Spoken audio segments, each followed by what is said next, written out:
Solitary কনফাইনমেন্টে আগামী 7টা দিন কাটানোর চেষ্টা করব। আমাকে বন্ধ করে দাও। Bye Jimmy. আশা করব আমি পাগল হয়ে যাব না। আগামী 7টা দিন আমি এই সাউন্ড প্রুফ হোয়াইট রুমে কোনো হিউম্যান কন্ট্যাক্ট এবং কোনো বিনোদন ছাড়াই কাটাবো। এবং যেহেতু এটা সাইকোলজিক্যালি খুব ডেঞ্জারাস, তাই এই রুমের বাইরে একজন ডাক্তার আমাকে সবসময় লক্ষ্য রাখছে যাতে আমি পাগল না হয়ে যাই। আমি সাইকো হসপিটালে বিগত 23 বছর ধরে কাজ করছি, আর এটা আমার জীবনে দেখা সবচেয়ে মারাত্মক একটা জিনিস। কেউ যদি 50 ঘন্টার বেশি এই হোয়াইট রুমে কাটায় তাহলে তার পার্মানেন্টলি সাইকোলজিক্যাল ড্যামেজ হতে আর পারে। আমাকে এখানে কাটাতে হবে 168 ঘন্টা। খুব সম্ভাবনা আছে এখানে থাকতে থাকতে আমি পাগল হয়ে যেতে পারি, ডাক্তারি পরিভাষায় যাকে বলে সাইকোসিস। আর বাকিরা আমাকে এটা করতে বারণ করেছে কারণ আমার বড় ক্ষতি হয়ে যেতে পারে। একে 7 দিন জীবন্ত কবর দিয়ে রাখা হয়েছিল। হ্যাঁ। এটা কি ওর থেকেও কঠিন? অনেক কঠিন। ওর কোনো সোশ্যাল কন্ট্যাক্ট নেই। যদি তোমার ব্রেনে কোনো রকম ইনফরমেশনই না ঢোকে তাহলে সেটা তৈরি করবে একটা ক্রেজিনেস, হ্যালুসিনেশন হবে, প্যারানোইয়া হবে। এবং আগামী 1 সপ্তাহের জন্য আমার কাছে যা আছে সেটা হলো একটা ঘুমানোর জন্য বেড, একটা নোটবুক আর একটা পেন, একটা রিফিলেবল জলের বোতল, টুথব্রাশ আর টুথপেস্ট আর একটা সোপ, বাথরুম করার জন্য একটা টয়লেট আর জল ব্যবহারের জন্য একটা সিঙ্ক। আমার কাছে এটা স্পষ্ট হয়ে গেছিল যে গোটা চ্যালেঞ্জ জুড়ে নিজেকে এন্টারটেইন করাই সবথেকে কঠিন কাজ হবে, বিশেষত 9 ঘন্টা পরে যখন আমি এটা করলাম। তোমরা হয়তো ভাবছো এই দেওয়ালে কতগুলো টাইলস আছে। সঠিক উত্তর হলো 1900। আর যদি তোমরা রুফ আর ফ্লোরটাকেও ধরো তাহলে এখানে 2860 খানা আছে। এবং সব থেকে বেশি যেটা গুরুত্বপূর্ণ, আমার পেটের জন্য এবার আমাকে খেতে হবে। তাই যদি তোমরা ভাবো কোথা থেকে আমি এখানে খাবার পাবো, এখানে একটা কনভেয়ার বেল্ট আছে যেটা 100 ফিট লম্বা, তাই কোনো হিউম্যান ইন্টারাকশন ছাড়াই আমি এখানে খাবার পাবো। আমার মনে হয় আমি এখানে 14 ঘন্টা কাটিয়ে ফেলেছি, কিন্তু আমি ভাবতেই পারিনি যে আমি 2 ঘন্টা কম হিসেব করেছি। এবং এই চ্যালেঞ্জের সব থেকে খারাপ বিষয় হলো এখনো পর্যন্ত আমাকে কেউ খেতে দেয়নি। এবং সৌভাগ্যবশত এখানে আসার আগে আমি পেট ভরে খেয়ে এসেছিলাম। কিন্তু এটা খুব ভালো হবে যদি কেউ আমাকে তাড়াতাড়ি কিছু খেতে দেয়। আমার কিন্তু বেশ খিদে পেয়ে গেছে। তুমি কি তোমার হাতটা ধুয়েছিলে? হ্যাঁ, আমি ধুয়েছিলাম। না, ও ধোয়নি। আমরা ওকে এমন খাবার পাঠাবো যাতে ও টাইমটা না বুঝতে পারে। যেমন এখন বাজে 6টা আর আমরা ওকে ব্রেকফাস্ট পাঠালাম। কখন আমার বন্ধুরা আমাকে খেতে দেবে? আমার খিদে পেয়েছে, আমার খিদে পেয়েছে। আর যেহেতু এই রুমটা সাউন্ড প্রুফ, তাই খাবার আসলে আমি বুঝতেই পারিনি যতক্ষণ না আমি 2 ঘন্টা পরে চেক করে দেখলাম। আমি খিদের চোটে হাঁটতেও পারছি না। এটা তো এবার ড্রামাটিক হয়ে যাচ্ছে। Come on. তারপরে আমি যখন চেক করলাম, আমি তো আশাই করিনি যে খাবার আসবে। এটা কিন্তু দারুণ খেতে। এটা ঠান্ডার শুকনো নয়, তবু এটা খেয়ে আমি বলবো যে এটা কিন্তু দারুণ খেতে। এই সলিটারি কনফাইনমেন্ট সেটটা পুরো মেটাল চেন দিয়ে বাঁধা আছে, আর যদি এখানে আগুন ধরে যায় তাহলে ওরা আসার আগেই সম্ভবত আমি পুড়ে মরে যাব। যাই হোক, এটা না ভেবে আমি বরং অন্য কিছু ভাবি। আর পরের কয়েক ঘন্টা আমি নিজেকে যতটা সম্ভব বিনোদনে রাখবার চেষ্টা করে গেলাম। ও, এটা তো দারুণ ছিল। ওর কাছে কিচ্ছু নেই আর ওর করার মতনও কিচ্ছু নেই, কিন্তু যদি এটা প্রাথমিক উদ্দীপনার জন্য করে থাকে তাহলে আমার মনে হয় যে 7 দিনও হয়তো এখানে কাটাতে পারবে। এটা দারুণ ব্যাপার, যখন তুমি একটা মানুষের কাছ থেকে সবকিছু সরিয়ে নাও তখন একটা সাধারণ মেটাল প্লেট একটা আইফোনের মতোই মজা দেয়। ও এত বোর হচ্ছে যে ওর এখন উল্টোপাল্টা জিনিস করতে ইচ্ছে করছে। এটা কিন্তু একটা খুবই অমানবিক অভিজ্ঞতা। এবার আমি একটু ঘুমিয়ে নিই আর দেখা যাক কি হয়। আমার মনে হয় আমি এখানে 40 ঘন্টা কাটিয়ে ফেলেছি। ও যে সময়টা ভাবছে সেটা আসল সময় থেকে 6 ঘন্টা বেশি। তার মানে হলো এখন দ্বিতীয় দিনের বিকেল 4টে বাজে। আমার মনে হয় ও আজকে ঠিকঠাক থাকবে। সময়ের হিসাব হারানো অন্য সমস্যাও ডেকে আনলো। বুঝতে পারছি না আমি কি করব। আমার একদম ঘুমোতে এখন ভালো লাগছে না। এই লাইটগুলো আমার মাথায় প্রচন্ড পরিমাণে চাপ ফেলছে। আমি হয়তো আগামী 5টা দিন এখানে শুয়েই কাটিয়ে দেবো। ওর এই না ঘুমানোর কারণ হলো ওর এখন ঘুমের দরকার নেই। ও ঘুমোতে চায় কারণ যাতে সময় তাড়াতাড়ি কেটে যায়, কিন্তু ওর যেটা করার তা হলো ওর জাগার পর এমন কিছু করা যাতে ওর মনোযোগটা অন্যদিকে থাকে। ও তো দেওয়ালে উঠছে। এটা হলো মানুষের মুক্তির জন্য একটা স্বাভাবিক প্রতিক্রিয়া। সে তার প্রাথমিক প্রবৃত্তির দিকেই এগোচ্ছে। আমি কেন তখন ভেবেছিলাম 4টে বাজে? আমার কি এটা 9টা ভাবা উচিত ছিল না? আর যখন আমি দিনের প্রথম খাবারটা খেলাম তখন আসলে বিকেল 4:30 বাজে। সত্যি বলতে খাবারটাকে দেখতে দারুণ লাগছে, কিন্তু এটা খুবই ঠান্ডা। বাকিটা খাবার থেকে বরং আমি না খেয়েই থাকবো। তাই আর যখন আমার দ্বিতীয় খাবারটা এলো মনে হলো মাত্র 1 মিনিট পেরিয়েছে। দেখা যাক কনভেয়ার বেল্টে কি এসেছে। দাঁড়াও, এটা কতক্ষণ পরে এলো? আমাকে কি দুবার খাওয়াচ্ছে নাকি? আজকে ডেফিনেটলি 2 নম্বর দিন আর আমি সেকেন্ড ব্রেকফাস্ট পেলাম, কিন্তু আমি আগেরটা বেশি খাইনি। সেটা দেখি ওরা হয়তো আরেকবার খাবার পাঠিয়ে দিয়েছে। বুঝতেই পারছি না যে প্রথম ব্রেকফাস্টটা কনভেয়ার বেল্টে কতক্ষণ ধরে পড়েছিল। তোমরা দেখতে পাচ্ছ ও উল্টোপাল্টা কথা বলছে। যত সময় যাবে ততই এটা বেড়ে যাবে। আর আজকে শুধু 2 নম্বর দিন। আমি বুঝতে পারছি না আমি কি করব। দেখা যাক আমি কতক্ষণ অবধি গুনতে পারি। 1 2 3 একে দেখে পাগল মনে হচ্ছে, তাই না? 5 6 5 5 6 6 5 6 কিন্তু যখন তোমরা এরকম সিচুয়েশনে পড়বে যেখানে তোমাদের কিছুই করার থাকবে না, 999 তখন ভেতর থেকেই আসলে এইগুলো হতে থাকবে। 1000 এরকমই চলবে আর ও এরকম উল্টোপাল্টা জিনিস করতে থাকবে। আর সেটা বোঝাই যাচ্ছিল উনি ঠিকই বলেছেন, কারণ এরপর চ্যালেঞ্জে আমার পাগলামি বেড়েই চলেছিল। তোমাদের কি মনে হয় আমি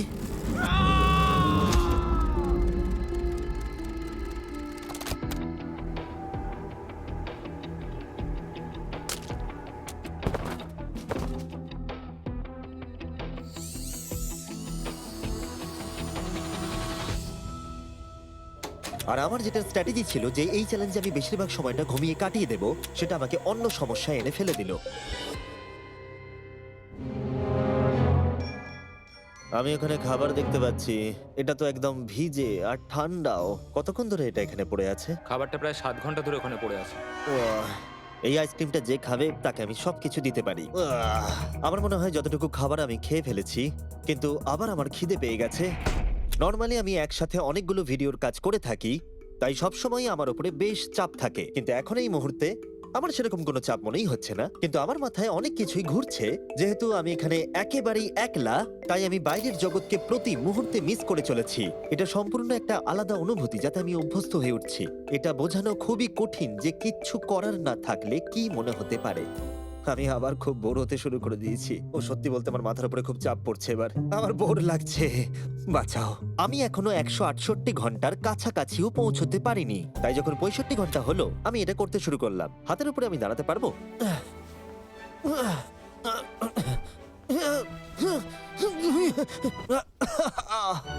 এখানে আসার আগে যদি কেউ হাতের উপরে দাঁড়ানো আমাকে শিখিয়ে দিত তাহলে খুবই ভালো হতো। সে নতুন কিছু আবিষ্কার করতে চাইছে যেটা সে কল্পনা করছে, যাতে সে এই বিষণ্ণতা থেকে নিজেকে মুক্ত করতে পারে। আমি কল্পনা করছি যেন এখন আমি একটা পার্কে হাঁটছি।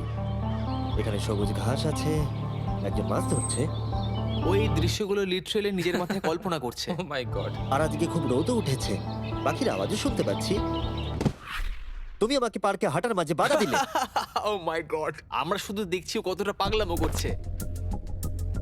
ও, ওরা আমাকে খাবার পাঠিয়ে দিয়েছে। আর এখানে আছে একটু রাইস, সুইট পটেটোজ আর স্টেক। এটা এখনো পর্যন্ত এই চ্যালেঞ্জের সবথেকে ভালো খাবার। যদি তোমরা এখানে দেখো, তোমরা একটু রাইস দেখতে পাবে। আর কোনো সাধারণ মানুষ সম্ভবত এই রাইসটাকে খেয়ে নেবে, কিন্তু আমি এটাকে গুনবো। 13, 14, 15, 16, 17, 18, 97, 98, 99, 100, 101, 265, 266, 267, 307, 308, 309, 310, 421, 422, 445, 446, 447। এখানে টোটাল 447টা চাল আছে এই মেটাল প্লেটেতে। এই তথ্যটা তোমাকে মানুষ হিসেবে সম্পূর্ণ চেঞ্জ করে দিতে পারে। আমার নিজেকে খুব ক্লান্ত মনে হচ্ছে। আমার মনে হয় এটা সম্ভবত 5 নম্বর রাত। আমি চ্যালেঞ্জের হাফ অব্দিও পৌঁছাইনি আর আমি বাদ দিয়ে ফেলেছি একটা গোটা দিন। আমি এখন একটু বাথরুমে গিয়ে ঘুমোতে চাই, কারণ এখানে আলো কম পৌঁছবে, যেটা আমার সব থেকে বুদ্ধিমানের কাজ ছিল, কারণ আমি বাথরুমে প্রায় 12 ঘন্টা ঘুমিয়ে কাটিয়ে দিয়েছিলাম। আমরা অফিসিয়ালি চ্যালেঞ্জের হাফে পৌঁছে গেছি, 84 ঘন্টা। আমরা নয়, জিমি। আর সেটা আমরা ওকে পরের খাবারে জানাবো। আমরা এটা ভালো করে সসে মিক্স করে দিই। ও লেটারগুলোকে একসাথে করলেই জেনে যাবে। আমার এবার খিদে পেয়েছে এবার এবার আবার কি দিয়েছে দেখি। এটা আবার কি? ও কখনো স্পেগাটিওস খায়নি। আর আমি শুধুমাত্র নামটাই ভুলে গেছিলাম তাই নয়, এটাকে কি বলে? এটা হলো একটা রোল। আর এখানে অনেক সস আছে আর একটা রোল। এটাকে কেচাপের মতো খেতে। ও লেটারগুলোকে খেয়ালই করলো না। ও, এটা একটা এন। তোমরা এই 4টে স্পেগেটিওসকে বার করতে ভুলে গেছো। না। না, ও যতবার লেটারগুলো খুঁজে পাচ্ছে খেয়ে নিচ্ছে। আমি আশা করব ওয়ার্ডগুলো আমার জন্য কোনো সংকেত ছিল না। যদি আমি এরকম করতাম যে ওই ওয়ার্ডগুলোকে খাওয়ার আগে আমি যদি সাজিয়ে দেখতাম ওটা কি লেখা আছে তাহলে ভালো হতো। আশা করি ওরকম কিছু ওরা সংকেত পাঠায়নি। জিমি যখন বেরিয়ে সেই ফুটেজটা দেখবে ও পাগল হয়ে যাবে।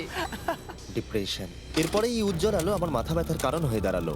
আমার এখন মাথাটা খুব যন্ত্রণা করছে আর আমার এখন খুব জোরে খিদে পেয়েছে। আমার শরীরে এসব কি হচ্ছে? ও এখন খাবার চাইছে, কিন্তু ওর যতটা ক্যালোরির প্রয়োজন সেটা ও পেয়ে গেছে। এর কারণ হলো ও এতটাই উত্তেজনাহীন রয়েছে, মনে হচ্ছে খিদে পেয়েছে। ওরা আমাকে খাবার পাঠিয়েছে কিনা আমি দেখছিলাম বারবার এবং বারবার। আমার একদম ভালো লাগছে না। তোমাদের কি মনে হয় এটা করার জন্য আমি কোনো আঘাত পেতে পারি? তোমার এটা করা উচিত নয়। হ্যাঁ, ঠিক বলেছো, আমার এটা করা উচিত নয়। এখানে একটা ম্যাকডোনাল্ডসের ব্যাগ দেখতে পাচ্ছি, আর এটা অনেকটাই হালকা মনে হচ্ছে। যদি এর মধ্যে ম্যাকডোনাল্ডসের কিছু না থাকে তাহলে আমি খুব ডিপ্রেসড হয়ে পড়বো।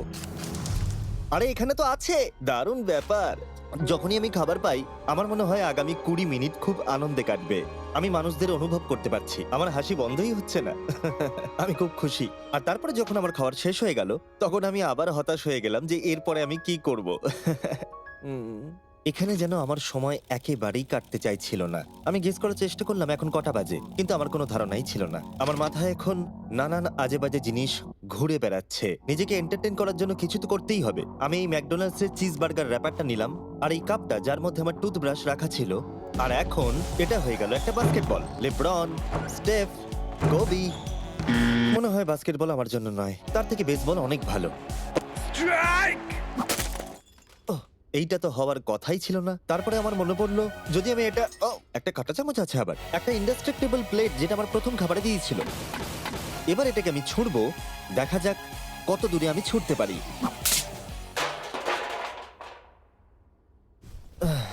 আমার বোর লাগছে।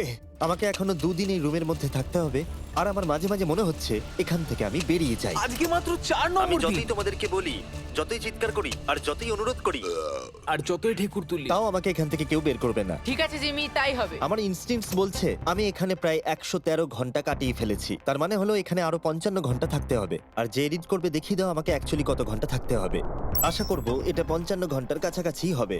আমার মনে হয় ও আস্তে আস্তে রেগে যাবে এবং প্যারানয়েড হয়ে উঠবে এগুলো ভেবে যে সব কি হচ্ছে। একজন মানুষের কি প্রাইভেসির কোনো অধিকারই নেই? এখানে একটা ক্যামেরা আছে, ওখানে একটা ক্যামেরা লাগানো, ওখানে camera camera camera camera camera camera camera. এখানে অনেকগুলো ক্যামেরা আছে যেগুলো 24 ঘন্টা আমাকে নজরে রাখছে। আমি এবারে পাগল হয়ে যাব। যদি আমি ওই ক্যামেরাটাকে ছুঁড়ি, কনভেয়ার বেল্ট জিনিয়াস, এটাকে বোলিং এর মতো ছুঁড়ে দিই। এটা আমার আঙুলে লাগলো।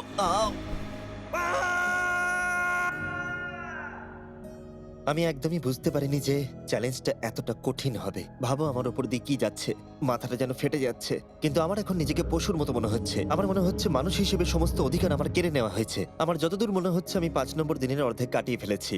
আমি সত্যি আমার গার্লফ্রেন্ডকে খুব মিস করছি, আর আমার দলকেও ততটাই মিস করছি, এমনকি নোলানকেও।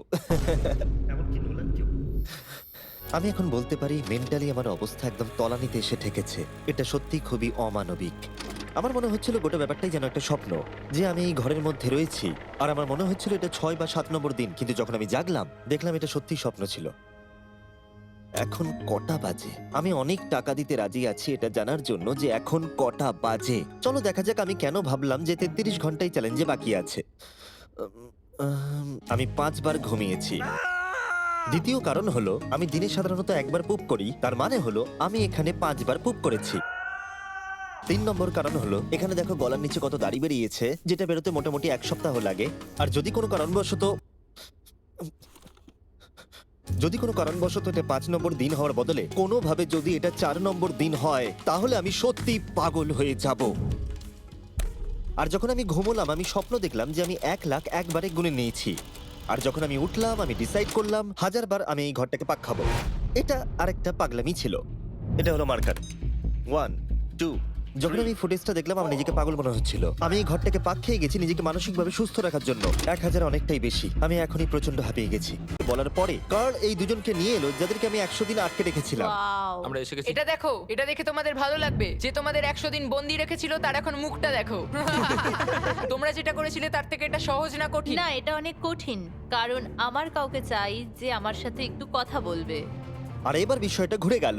এখন আমি ছিলাম হোয়াইট কিউবের ভেতরে, আর বেলি আর সুজি আমার উপরে প্রতিশোধ নিচ্ছিল। এই দেখো, এইভাবে কনভেয়ার বেল্টটা কাজ করে।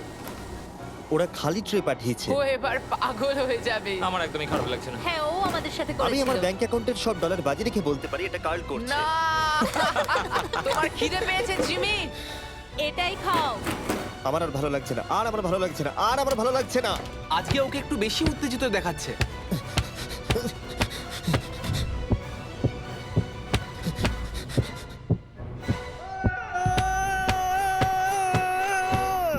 এটা মনে হচ্ছে ঠিক আছে, করে যা করেছে ভালোই করেছে। আমি হয়তো এটা ডিজার্ভ করি। ভাবো যখন তোমরা মরে যাবে আর তোমরা এরকম একটা সাদা ঘরে সারা জীবনের মতো বন্দী হয়ে পড়বে, সেটা খুবই কষ্টদায়ক হবে। যখন আমি ঘুমাই তখন আমি বাইরের জগতের স্বপ্ন দেখি, আর যখন আমি জাগি আমি সত্যি হতাশ হয়ে পড়ি, একলা হয়ে পড়ি, আর সত্যি কথা বলতে নিজেকে পাগল মনে হয়। তাই যখনই আমি ঘুমাই তখনই আমি আনন্দে থাকি। আমাকে বাইরে বার করো, আমি ব্যাটম্যান। আমার নিজেকে মৃত মনে হচ্ছে। আমি সত্যি এখান থেকে বেরোতে চাই। আমি 7 দিন রাফটে কাটিয়েছি, 7 দিন জীবন্ত মাটির তলায় কাটিয়েছি, আর এখন 7 দিন সলিটারি কনফাইনমেন্টে। যদি আমি জানতাম এটা এতটা কঠিন হবে, আমি কখনোই এটা করতাম না। যদি ওপরে যে লেফটে সংখ্যাটা আছে সেটা কোনোভাবে 20-র বেশি হয়, তাহলে আমি সত্যি পাগল হয়ে যাব। আমার এখানে নিজেকে খুবই একা মনে হচ্ছে। আমি আমার গার্লফ্রেন্ডকে মিস করছি। এটা সত্যি একটা টর্চার। ও কি কাঁদছে? ওকে দেখে ভালো মনে হচ্ছে না। দেখো, মেঝেতে ঘুমোচ্ছে, জিনিসপত্র ছুঁড়ছে, পাগলামি করছে, খাবার পেলেই খুশি হয়ে যাচ্ছে যেমন বাচ্চারা করে থাকে। আমার মনে হয় আর 8 ঘন্টা বাকি আছে, আর তারপরে ওরা ওই পাশের দরজাটা খুলবে আর আমি মুক্ত হব। প্রার্থনা করি যেন 8 ঘন্টাই বাকি থাকে। ও ভাবছে ও এখন থেকে ঘুমিয়েই সময়টাকে কাটিয়ে দেবে। ভাবছি ঘুম থেকে উঠলে দরজা খুলে যাবে। তাই ও যখন উঠবে হয়তো রেগে যেতে হ্যাঁ। পারে। সত্যি এটা খুব ভাবার বিষয়। আমার মনে হয় আর 2-3 ঘন্টা পরেই ওই পাশের দরজাটা খুলে যাবে। এটাই সম্ভবত এখানে আমার লাস্ট খাওয়া, তারপরে আমি আর এখানে থাকবো ও না। কি বললো লাস্ট খাওয়া? তাই এটা তো শুনলাম। এটা তো অদ্ভুত, কারণ এখন সত্যিই লিটারালি 24 ঘন্টা বাকি আছে। যে কোনো মুহূর্তে ওরা এই দরজাটা দিয়ে ভেতরে ঢুকবে, তাই আমি এই জায়গাটা একটু পরিষ্কার করে নিই। বড্ড অপরিষ্কার লাগছে। আসলে পরিষ্কার করাটা একটা বাহানা ছিল। সত্যি বলতে আমি বোর হচ্ছি। আর এই এক্সপেরিমেন্টটা করতে গিয়ে আমার একটু ভালোই লাগছিল। হয়তো আমি নিজের সম্পর্কে আরো বেশি করে জানতে পারছি, কিন্তু বাস্তবে আমি এখান থেকে ফিরবো একটা সম্পূর্ণ নতুন স্কিল নিয়ে। যে কোনো জিনিস দূর থেকে ছুঁড়ে কনভেয়ার বেল্ট ডোরে ঢুকিয়ে দেওয়া। আর হয়তো আরো শিখতে হবে। আমার মনে হয় না যে আর 24 ঘন্টার বেশি বাকি আছে। আমি 24 ঘন্টা এখানে তো কোনো মতেই থাকতে পারবো না। আমার ধৈর্যের সীমা পেরিয়ে যাচ্ছে। কিন্তু তাতেই বাকি 24 ঘন্টার কোনো মতেই বাকি নেই। আমি নিশ্চিত যে আর 24 ঘন্টা কোনো মতেই বাকি নেই। তাই যে কোনো মুহূর্তে সময় কাটানোর জন্য আমি গোনা শুরু করব। 1 2 3 4 5 6 7 8 9 10 11 12 13 14 15 16 17 5422 5423 5424 5425।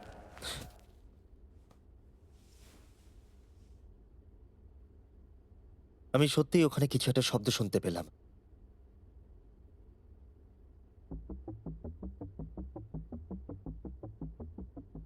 আমি কষ্টে আছি, আমি কষ্টে আছি, আমি কষ্টে আছি, আমি কষ্টে আছি। আমি আর এখানে থাকতে চাই না। আমাকে এই ঘর থেকে বাইরে বার করো। আমি এখানে আর থাকতে চাই না। এটা একজন অন্য মানুষ। ও বিছানায় শুয়ে আছে, চোখে পট্টি বেঁধে, কোনো এক্সাইটমেন্ট নেই। তোমরা ওকে এরকম ভাবে দেখতেই চাওনি। আচ্ছা, ওকে কি আমরা নতুন মানুষ রূপে পাবো? আমি ওকে এরকম ভাবে দেখে খুব চিন্তিত। ও কিছু না করতে পেরে একেবারে ভেঙে পড়েছে।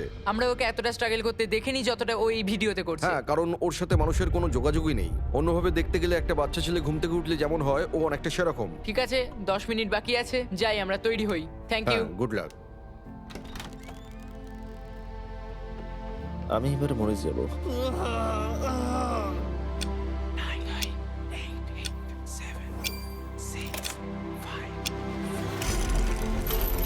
দাঁড়াও, আমি তো প্যান্টও পরে নেই।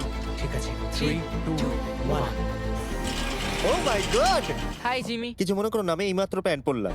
বাইরে এতটা আলো নেই। কেমন আছো জিমি? আমার নিজেকে অনেকটা হালকা মনে হচ্ছে। এটা শুনতে অদ্ভুত লাগলো। এই চ্যালেঞ্জের পরে আমি মানুষের সাথে কি করে ব্যবহার করতে হয় ভুলে গেছিলাম। ও কোথায় গেল? ওকে, অবশেষে আর এখন আমাকে একভাবে লাইটের দিকে তাকিয়ে থাকতে হবে না। আমার এই সিলিং গুলো দারুণ লাগছে। তোমাকে এত খুশি অনেকদিন পরে দেখলাম। সত্যি বলতে আমি ভেবেছিলাম যে এই 24 ঘন্টা আর কোনো দিন হয়তো কাটবে না। চলো আমার সাথে বাইরের দিকে, আমি সূর্য দেখতে চাই। ও মাই গড, বাইরে তো অন্ধকার।